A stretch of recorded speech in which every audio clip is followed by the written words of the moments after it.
Okay. What's you doing? Huh? What's the meaning of all this now? What's you doing? Hey, look at it now. I've heard you. If I'm ready, I'll let you know. It's okay. I thought you said you love me. The why this attitude? Yes. See.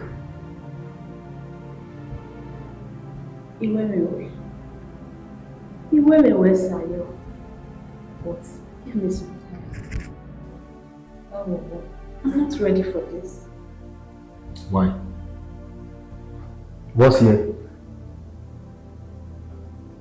This is my issue. When I'm ready, I will let you know. Yeah, go ahead. Now we'll go here. I'm not ready. I'm not ready.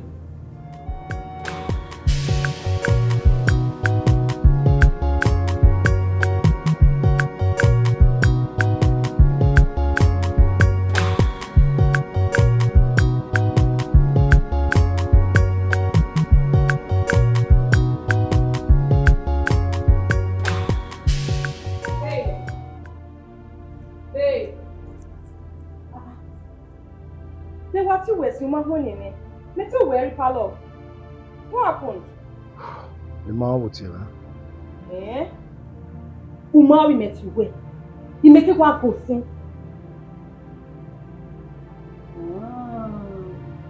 No problem. What doing no soon way? Atube no soon na. We will finish it together. Mama when we wanna.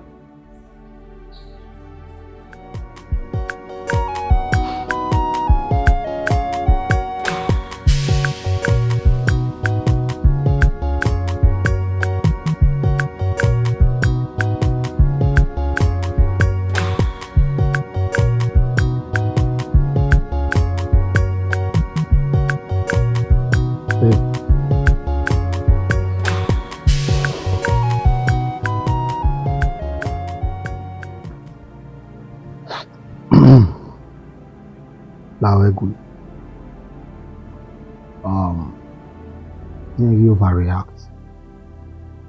Oh, I'm sorry. No. It's okay. I understand. You know your way. No, or not papa. You should know I love you. I chose you. It's mommy Marie or mommy Marie. I decided to stay with you. Yeah, no. Took money away me. Anytime. Okay. You know. Baby. We'll see. Thank you very much. We'll see. Thank you.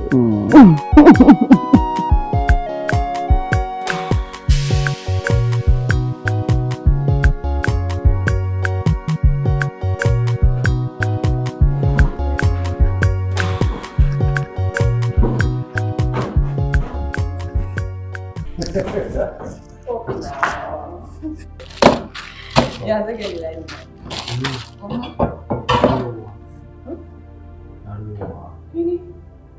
No.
Oh, babe.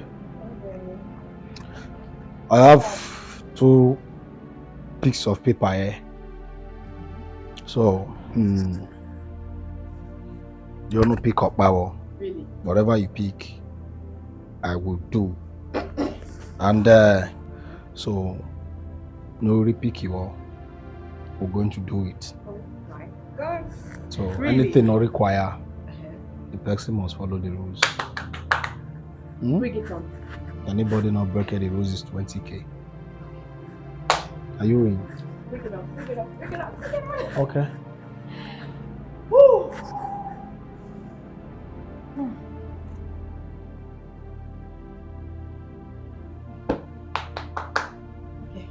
Okay.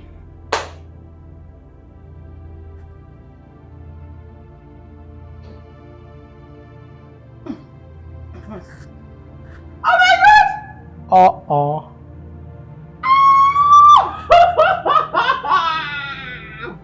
Lay it okay. Lay it. 10,000. Fuck! 10 plus 10, 20k. Oh yeah. Wait, your phone will they transfer us again? What transfer? I don't know. PJ.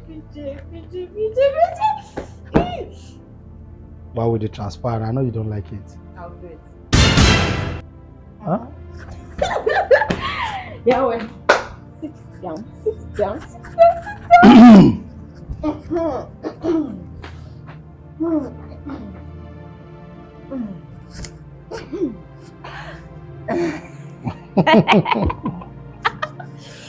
If you can't do it, bring 20k. I can do it.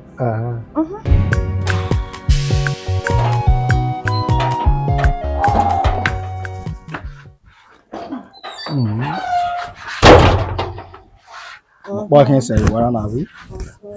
I'm mixing you already. Really? I can't wait to come pay your right price. I want to do me back. I want to do me back. So let me come and do the needful. Cause this is your. I'm understanding. Amazing. Okay. Well, remember where I wouldn't need to move where you need to move where you want. Where now? I was setting where you want. I took about 7 months money. What you be a super? Era mena we no here. Not yet 3 months in yake. Amazing. I understand 3 months. What 3 months you agree? We not see on our way. I will no one we are here. On our way 3 months in he guided be on our set is be. Here go be an. On our set is be. You know here. Amazing. Okay, same process. I have really live well now. Yes, so. If we always you watch the clear Baba, why don't we go your work be my way back well. We are now for we any minute tax 7 your way. Or we even any who. Nor did we here the authority. Or we traditional marriage in or we here one day.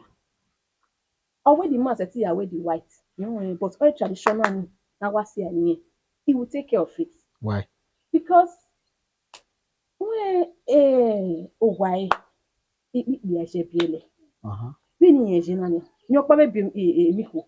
Aweti oni ke ye be nya be biele. So moho yaku. So a traditional way of it no. So you just have to take it slowly. So it's not easy. So that means I have a very nice father-in-law. But don't worry, my case is different. Maybe that going here. Yeah, go back my. My we know why I tie. I understand. Very worried.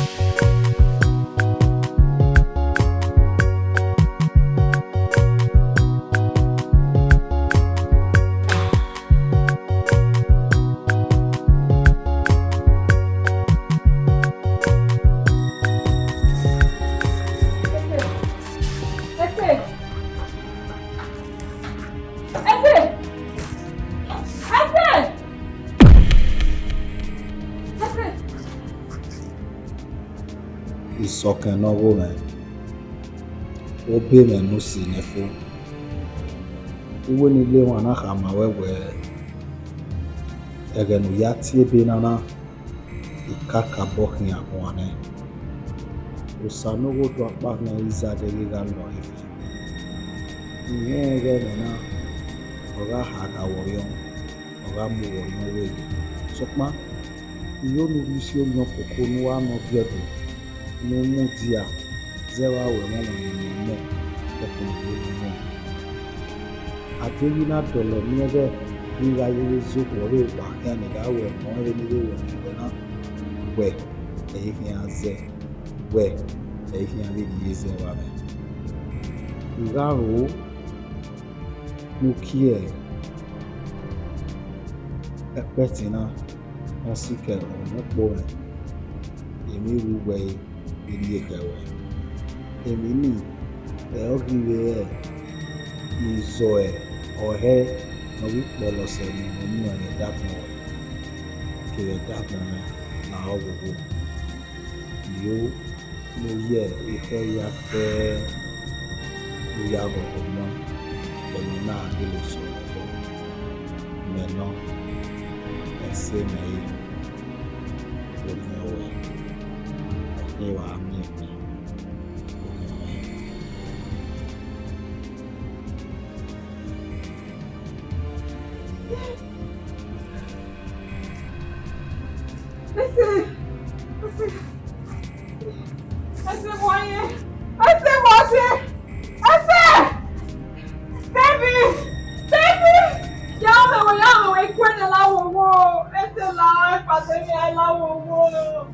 Baby, love me. Please, I love you, please. It's okay.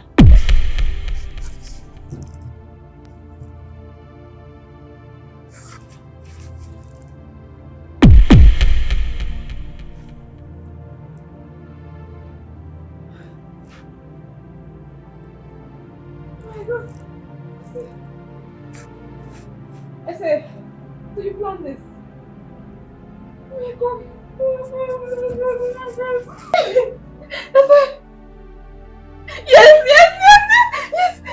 yes.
It was so real. Hey, drama we were happy yesterday. Honor the Yairi drama. Oh my God, I swear. You off me. It was too much. See, now I'm where.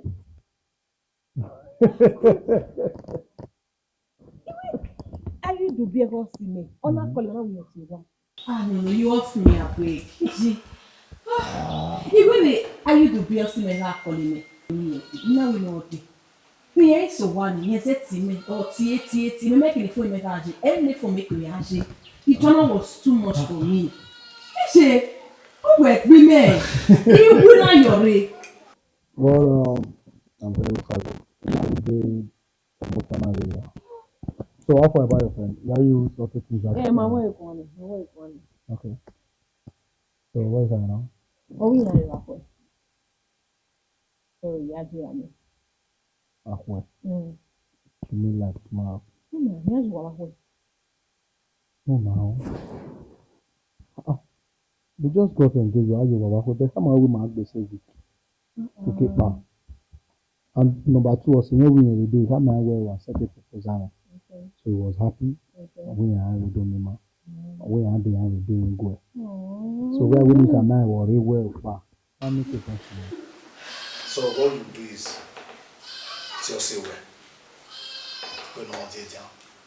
See something no every day. Maybe they can link up. Guys are home, free guy, free babe, so anything can happen. Well, yeah, are you do be right now? Or pass a heartbreak. You made all setiri. Was it the maybe they have work one? Really? So you also about one soon, really, because even my friend, the girl whether her manner where she's gone. So boss about her the opportunity now the way couldn't go with another partner. They can have it here now. Could be one to be anyway. As you were, we are real well to see more buy. She better comes. There are free room. Okay. That's it. Good. That's it. Nothing. That will be better. So the first. Where is it? They say a way to man's heart is his stomach. Kids.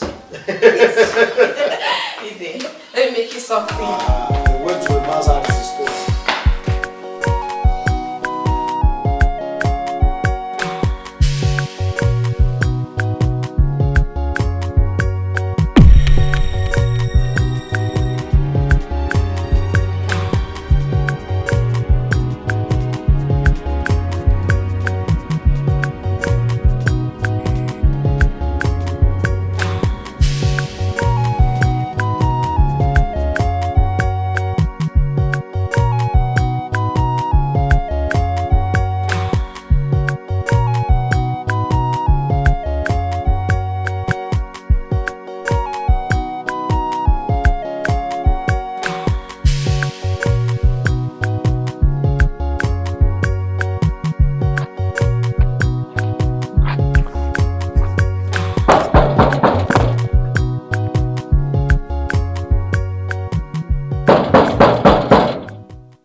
Ideo.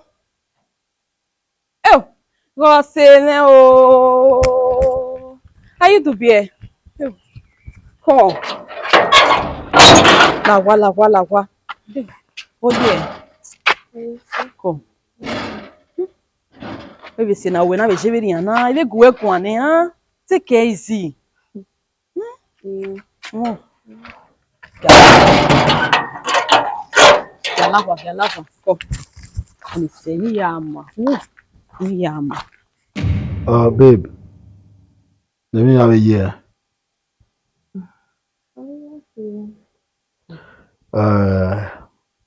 Let me not bona on a year. Exactly. When it comes to relationship, omuyomori, stable. But so when I ask when I plan where it is why ye asuta. And they are very young. At the end, I get your video. So anything will pass through. What take care where you sabwa we no je will help me because or break you down. Okay, revive. Logo. Oh. Go. Wait, babe. Where go you come? Who give you what you need? Who you go? Yeah, we need that. Let the people do it. We have all the time. Start from somewhere. Yeah, they're going to wear us what na we now. Why we me be. Me was in the so all you need to do, go and prepare something. But I tell you, I will call you later. Why no wire tie wala. It's okay. We'll marry you. Babe, you're lover. Yeah, no one up. Yeah, no.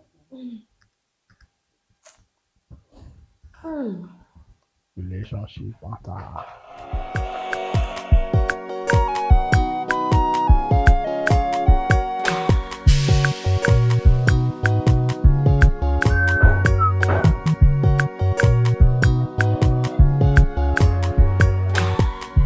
Ìpín á.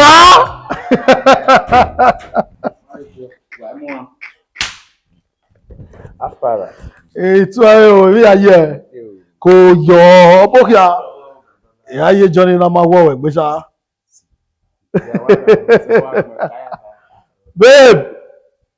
Lare oge severine. Ide o, where they go? I'm coming. Our Bros, oh yeah. Anything. Bros, What's what's that? I'm going to work at. Wow. What is it?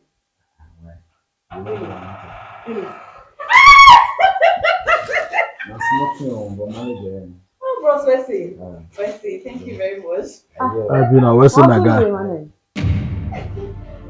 What's it, man? My friend. I understand. I dare you. Will be your son. Where are I did you well. When I did the man, I did you well. Yes, you Yes, you will be one kind. No break away, huh?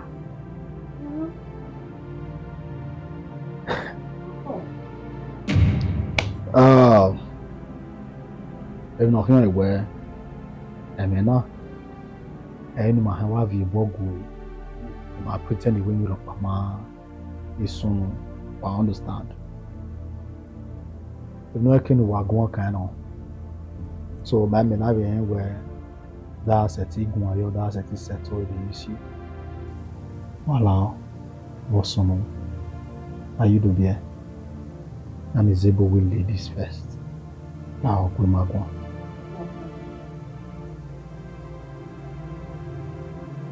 I traveled just for free.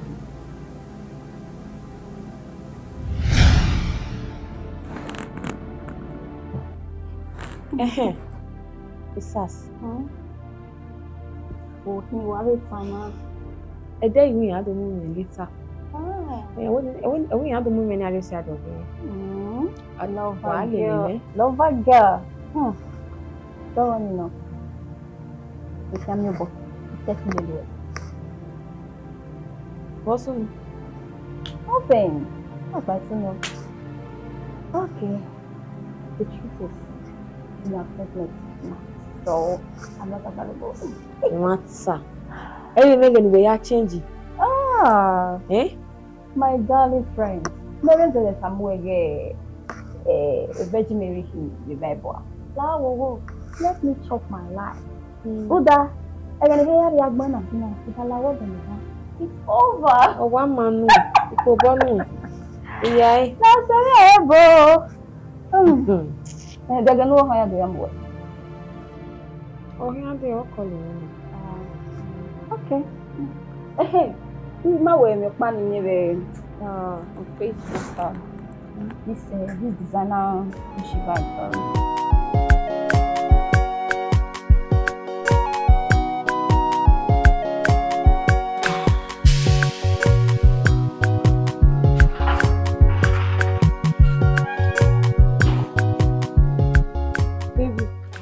We're moving to Mexico. We are going to I couldn't go receive it. I don't know. I don't know. Maybe. We go. Oh, ça c'est pas oh.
slept.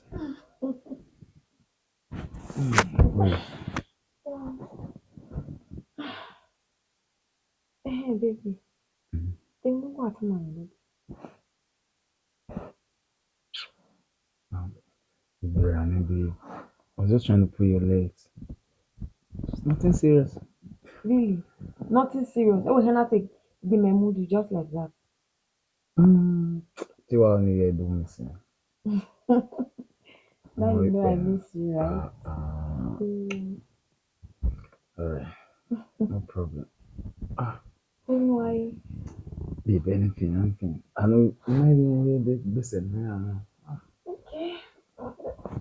Alright, Okay. no problem. Alright. Alright, dear.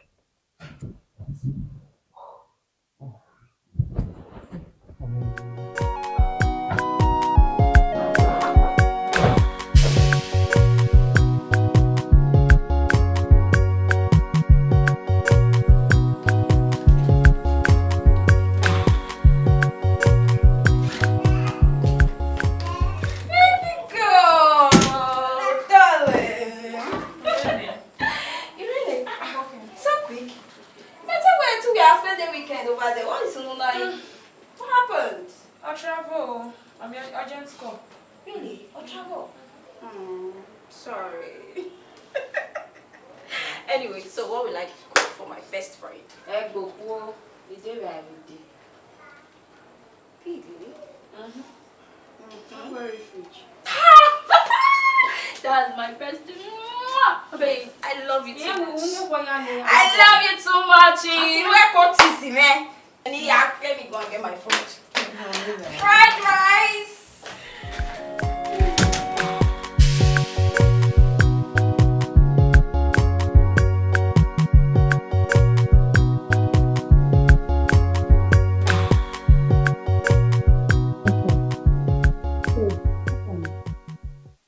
Ike travel better. Upon where we like to be very man, you know. Actually, my sister, a bit not going to you know, more bad about the can love that house, right? Who don't money for only what in the prison? Oh, oh, 2,000. 2,000. Oh, wow. That big girl like you, they ride the stuff like this. You know, say, no, I'm not going to get with me. No, that's not. So you're to be like that, but God. Anyway, anytime I am go, I am there. I will go where I there. No, I will let you know. I am not my sister. So, I'm not bad myself. I just sent you 20,000. How do you make it? It's a lie. Okay.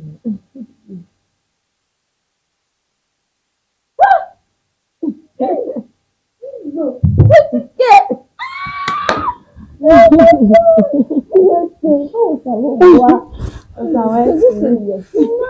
What are friends for? Obviously, we have to work together.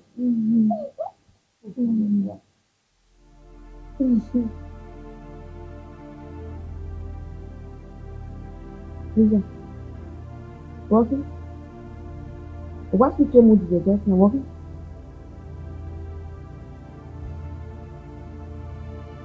Osas.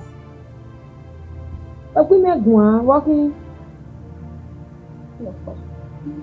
The name of the was here what we baby will walk among them. You are.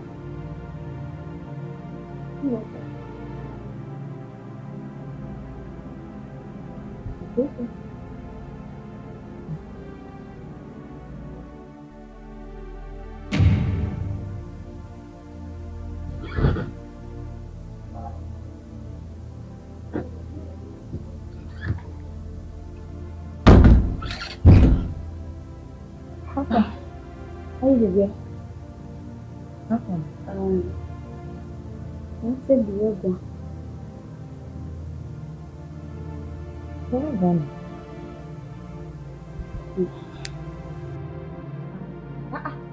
Gbàgbé, má lẹ́ gbàgbé. Why the two argument one you home? One if you on when you wash like now you can live like no matter what, every your pan only him. Like be Now we did it now. You are deserving. Now please. I'm away. Like be no time now that day. Get up. They not making and we are coming in. If you want to like, hey.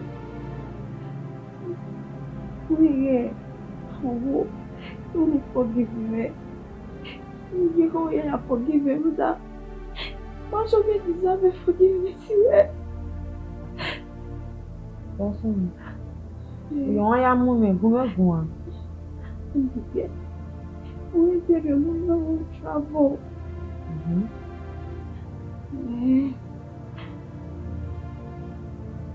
Guana, why we going from everyone?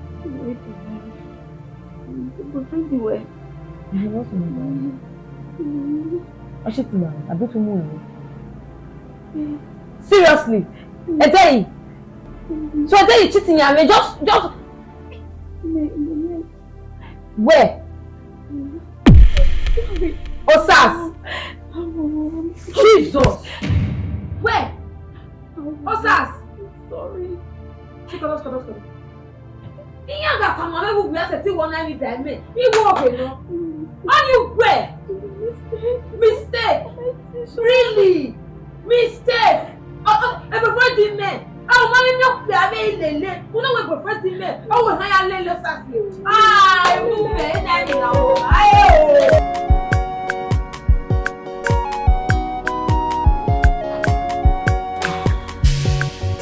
Hello, Daddy.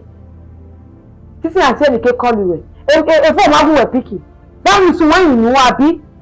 When you know. Yes. Okay, Mudamel.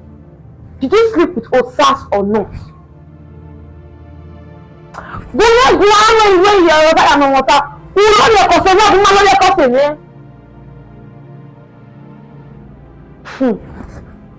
Again, talk to me. You know your cousin. I don't know your cousin. Ha! Again, you know to be recognized. Again, you not cheating again. I mean, there is nothing for you to explain. You know you are explain again. You have nothing to explain to me. You know your cousin. Ha! Again,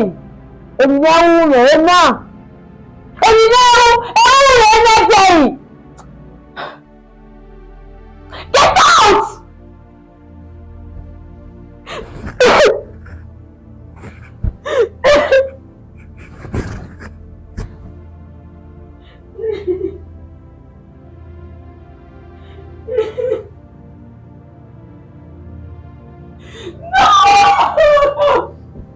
No!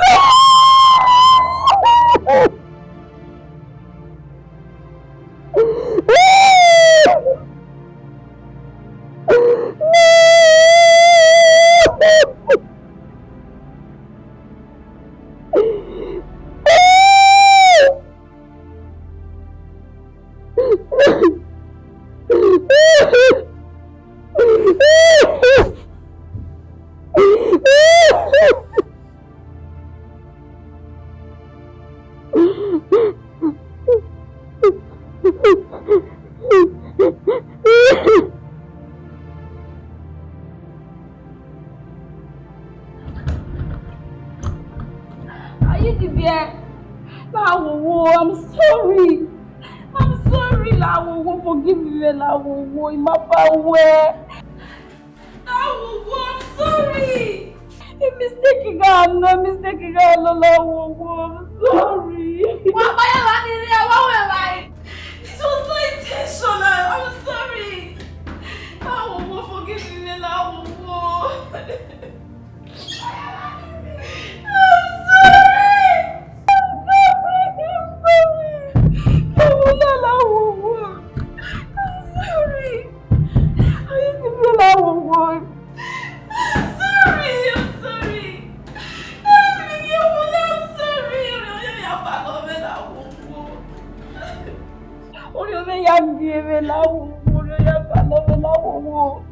Ayọ̀ ti fi láwọn owó kí ẹ kú.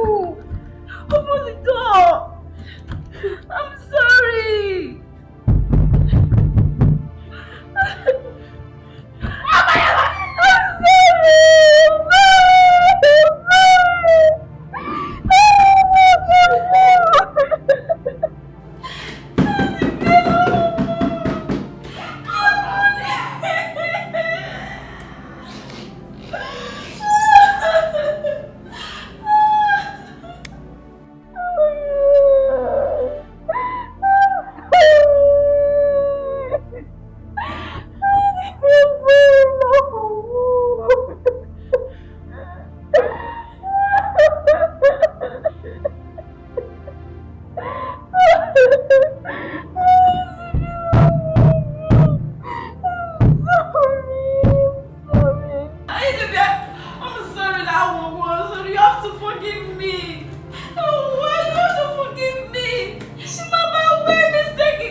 Sorry. Mabawe. Forgive me. It's okay. Forgive me. Forgive me.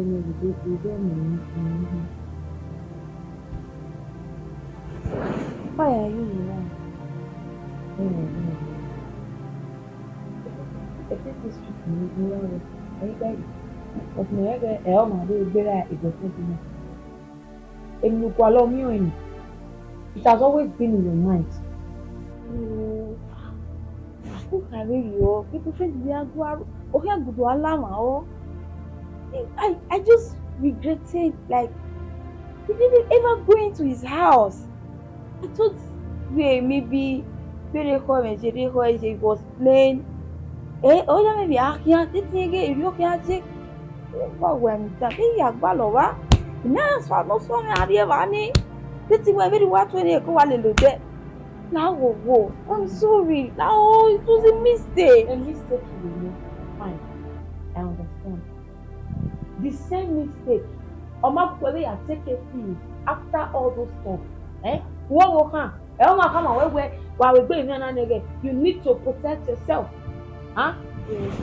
Oh, no worry, no problem. Stop saying that. We are still the different way you the way we did together that there. When we did together that there. You might get all those results, all those 7 now. You might take a pills.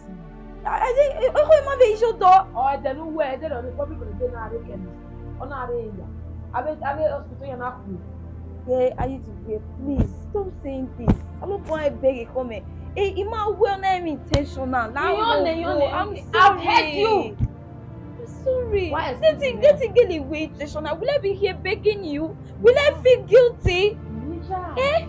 What I behave strange to you? Maybe you go where see me. Good. I mean,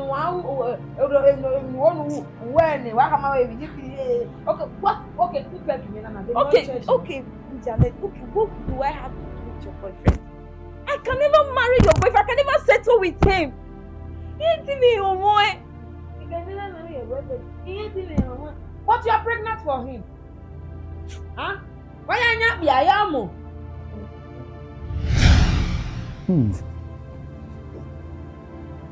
What a story.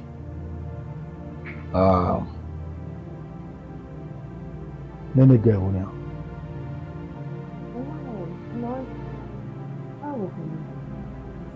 No. Babe, don't just conclude. Am I not so long? Yes, now you're married by maybe get time. So my friend is here. But we now remember his own side of the story. A day. Yeah, where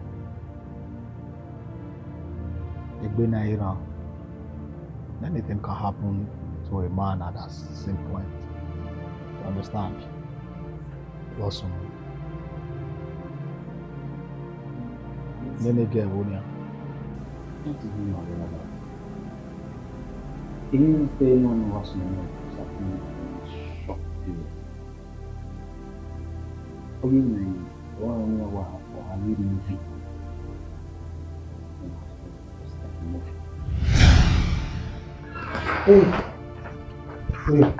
Day. Yeah. Yes, no. Someone say why? What anything?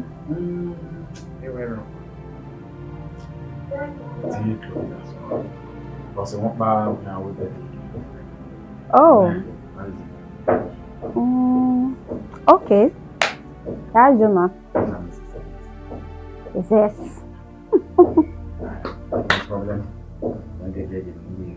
Oh, too late, right? Wavelema. Special. Something special you only there. Okay.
Why you?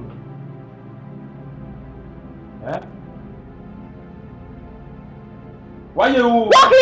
Walking. Don't follow. I'm saying why you do what? I don't even blame you. You will shut me as if it was my fault. One first egg, but you were I don't understand. There's no man first egg. Well, you've gotten what you wanted. Then why you? Really? Please get just and leave my house. Then I'm going nonsense. You are an evil person. Oh, madam. Now I can see that it was all your plan. Who planned it? Okay, now so we get your work. We ill because I already noticed that you were kind of drunk. Where since you go where man I can be around. Woman I take motor. Then ya drive where Ariowa. Una to miss me. Imaege who plan me and even kado ya we no plan your way. Wese. Wese.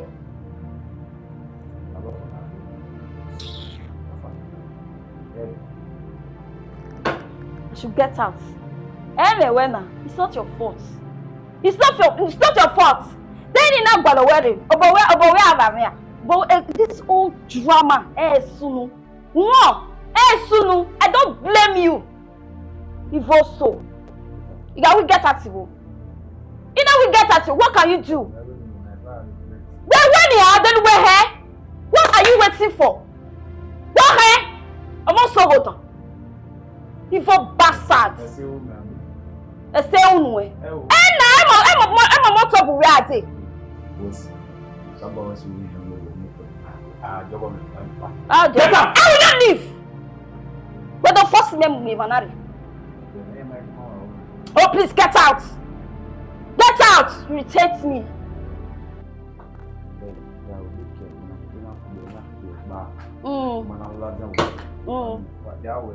Well, I'm waiting. Me like a bon amugwa. your worst. I said do your worst. Do your worst.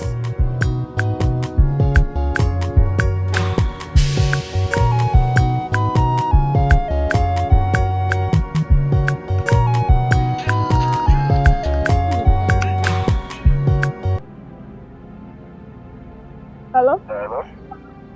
Yeah, hello? Hello, Hannah. Yeah, my day, you know. Oh, yeah. A day. What's new? Yeah. Why go calling me? Now, Ziggy, now. Slowly knocking. What? They are making it. Why? I want us to talk. You need my open gift on the mark working. Why ye? Say when you might be for what reason? Then you might be a paper. Can you just calm down, Lao? Anywhere you get Tamame, I will meet you up right now. Waka abome God, eh? What la wo di kuwa no. What stop her? Hey, don't be calling line again. Lao wo. You only one me away. Hey, me away. But anywhere you what Tamame, anywhere you I will meet you up right now. Let's go to a travel. You are not around. Ofene will travel. So why calling me? Wait. Only in my telephone. Eh? Why you want to let me meet you, but we'll talk about that later. I want to see you. You want to see me? Yes, please. Now. Okay. For now, you get busy. So, in the next 15 minutes, yeah, ready. So, call me. 15 minutes. I've been where I did in the key. You wait the next 15 minutes, call me. Don't ask me questions. Okay. I'm sorry. I'll call you in the next 15 minutes. Alright, listen.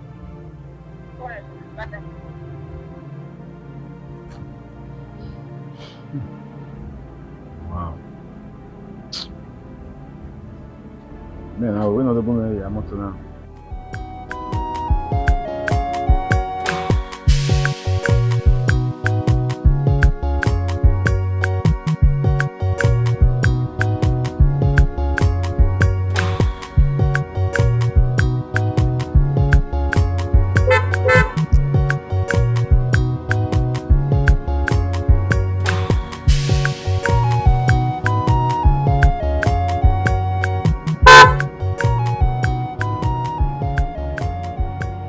Sas, what yeah?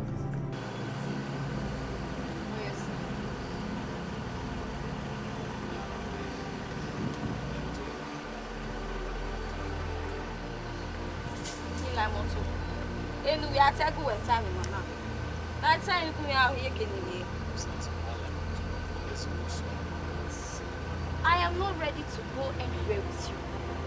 This woman direction will be bad here. Where are we going? Please, Lao. Maybe I'll calm down. Lamoto di Mawali, I want us to talk. Let's go somewhere. You want us to talk. Now you want us to dialogue, right? Lao.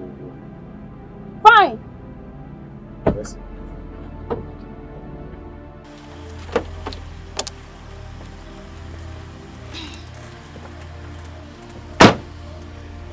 That's in one time. I mean, like, I don't know how to say it. Maybe no sound that way. Yeah, we don't know what my home this one. Really? So you can beg. We're being money. Right? Because now a conscience will only judge winner. Eh? Because when we know about where blame is alcohol, right? No matter how it is. Enough! Please! Enough! You are Severio. I am not a kid. Your mama. Where am I again? I'm your girlfriend. Your friend to work. Eh? What's it? You didn't think about that. All of that. Who can say, man? How do you want me to feel?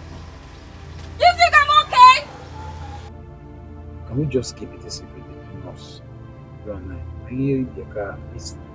When you to Miami, where no, it's not. I mean, A day, like I said before, your mama.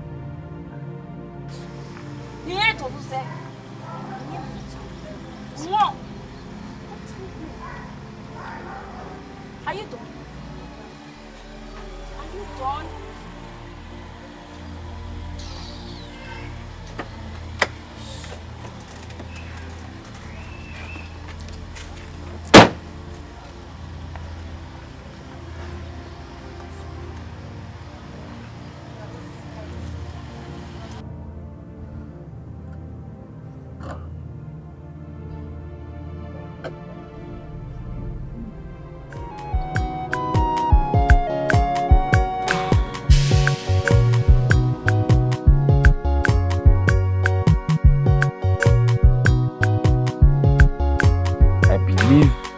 running now with like echo wave from way. After everything, was spending me away say. Just a little secret you could not keep. Many me away say in a dig way. No la wo no give na ve ladian between me and you. Una ya time. She be up and she be running and be. Again, I tried my best. I tried to keep it from her. But the must take him away. Because she was just too nice to me, like a sister. I cannot understand. Please, Lawo, don't add to my pain. Anytime you hear me say me, you come and judge me. Really? Why did you do this? Why did you? Lawo, on your see, that time, I just have to clear my conscience. Now, Utama, you are happy. Okpane. Oh, we can ya tame we can we okay well a boy ni dating na or say or a boyfriend or say me ka no ni na no. You are happy. You've done what you did. But only my be problem sha. But anything no real you were happy because at the end of the day I say well.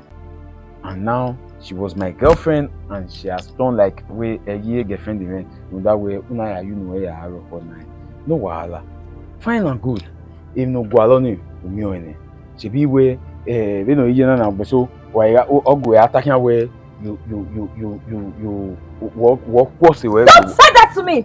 But I was saying at Jenna. Don't even try that. What's saying at Jenna? You mess everything up. Do you think I'm happy? Do you know the pain I'm going through? Just making betrayal like. Please don't add to my pain. So why me away? Hey, blame me, man. What I was saying as Jenna. I don't understand.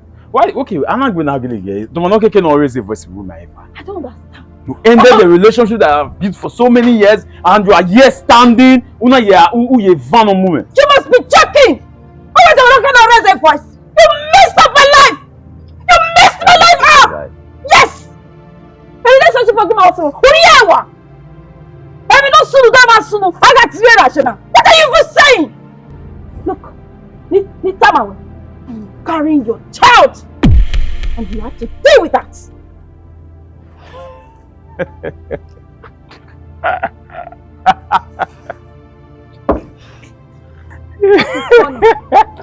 What day? So, Muziao, yeah, I'm aware. Yeah, okay. If nothing between me and you, no man seen women is okay. Away, I will. So, yeah, I'm aware. Yeah, I'm happy. Yeah, you are joking. I am not joking.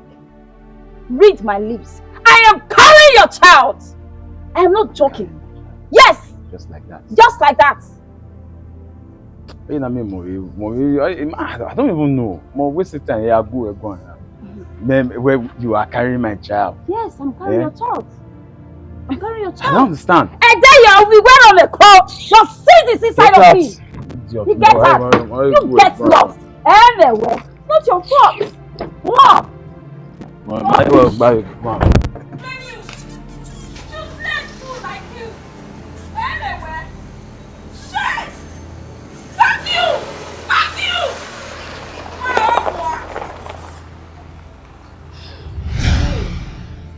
everything happens within a period of short time. This is from I never wish that was.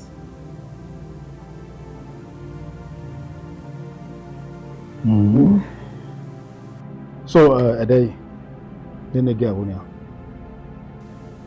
Thank you. Yeah, really. That's it. So right now, if you want one day, welcome to polygamy. Wait, you pregnant?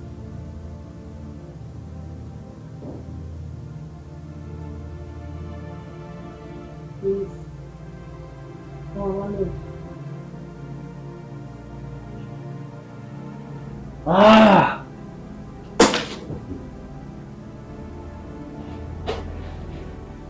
This is what I wanted all these years.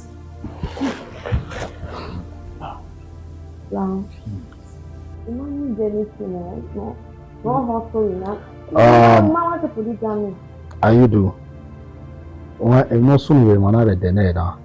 No sabo war sono. To me, you both are destined to be together. Exactly. Because a lot of people where the man way or see me or we got a date, and even like first year marrying where the same thing. Why did not plan? I will beg you. We didn't plan anything. I will beg you. Nobody gets on a lie low.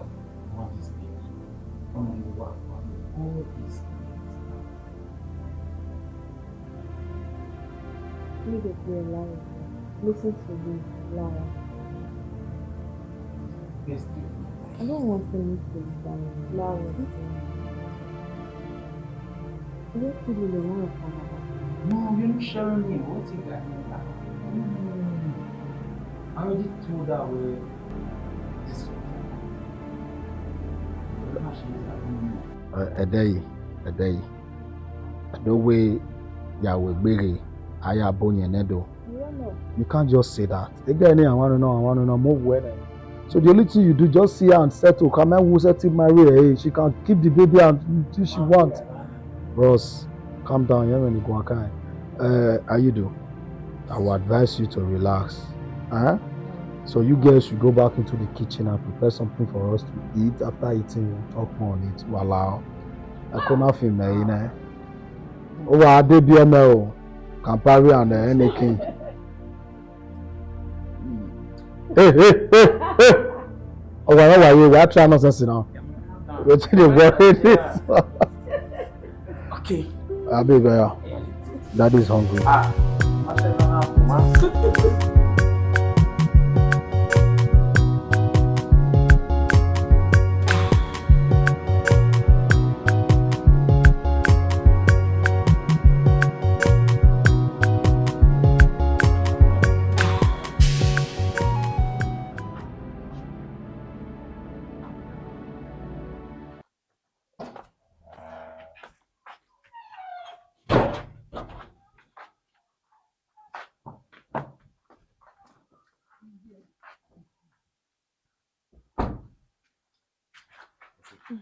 Adas. Esse kakabo. Família é aqui, é isso. Ele meu sábado we anyway I did not respond yet. So Wow. You know when my guy where just try and find those house and put this up with her. My way time. It's okay, where's the kakabo? I will try and look for. Okay. So like again where there's no need. I don't anyway it's still why you want I mean, about you, man. And I'm happy for you. I'm happy for the congratulations. Father in waiting. Don't worry, my Thank you. Okay, Why echo?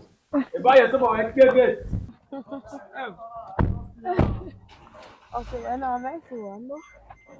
My one.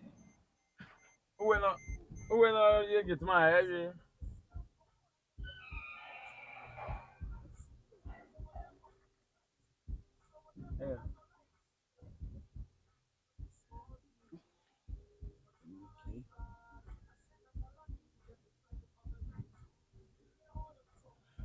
Alright now.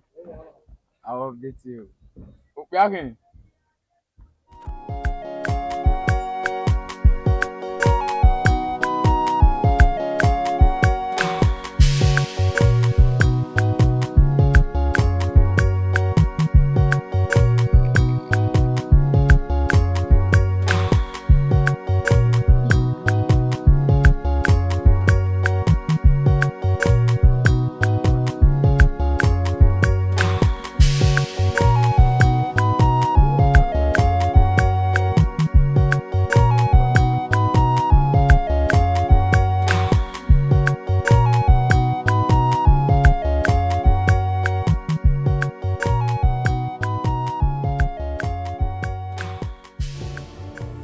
Osas, Omuke.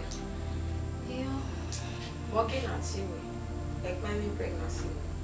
Because, as you can see, my weekend and my set to me. When my Iba will get a pregnancy, we are saying that you.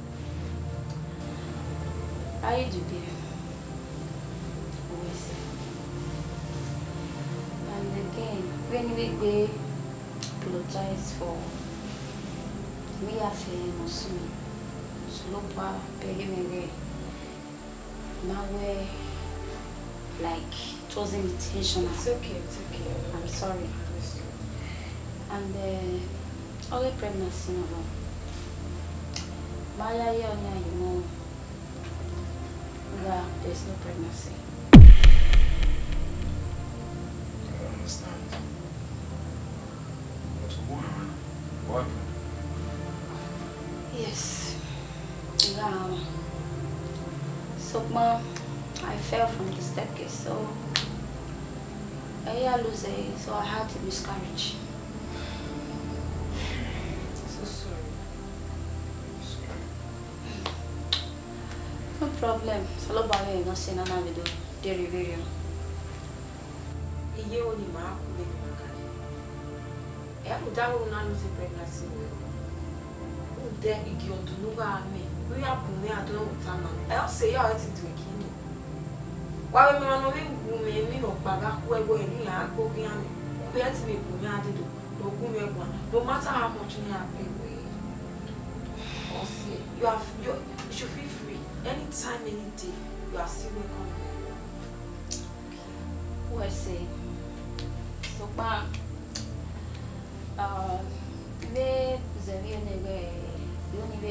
so want to change states. Yes, I made some plans in Eco. So when we start a new life over there and try to forget this whole thing, you understand? You just have to clear my head. So, you can still keep in touch if forever and night. Of course. You didn't make me like it. Anyways, I'm too tired. I'm going to wait. Both sides.